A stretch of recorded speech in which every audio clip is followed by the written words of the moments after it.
من یادم نوزاشه او جنگرش کشه او رفته بری من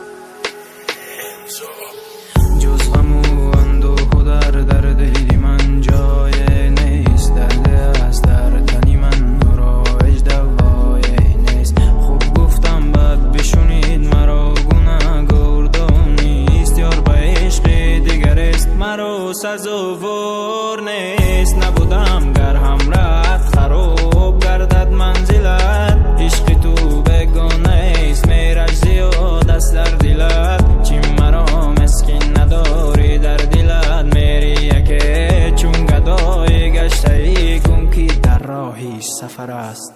شدم دیوانه در شب زیغم مرام ندارد. مثل شمع سوزم ولی دلش پروان ندارد. آرامیش دلم رفت زی دست نیست برم هیچ. این خانه غم جز من کسی را دوست ندارد.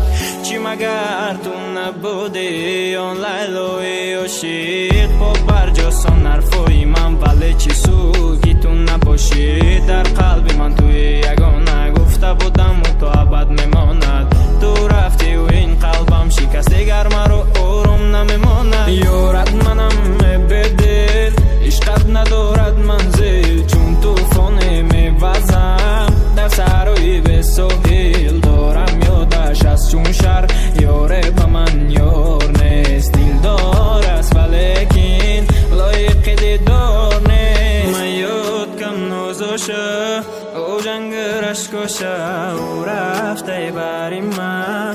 قطعی که خوشبخت باشه جان جگری من. که جای دل بری من نیستی در بری من. داشتی زبی بری من. نگاه کن ستارم ماه یادی تو داره. در غمی تو باره دل مکده پرم. میگن بمیره که تو تره دوست نمیداره. وقتی نگیریف کبته یوری دیگر داره. زیبدی روزگار من عالم از تقدیرم.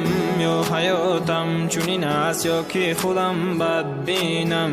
نیکی ها تیز گذرن در بد راه زندگی. این بدی لعنتی در راه نیک دیر. شدم دیوانه در شب زیغم مرام ندارد. مثل شمع سوزم ولی دلش پروان ندارد. آرامیش دلم رفت زی دست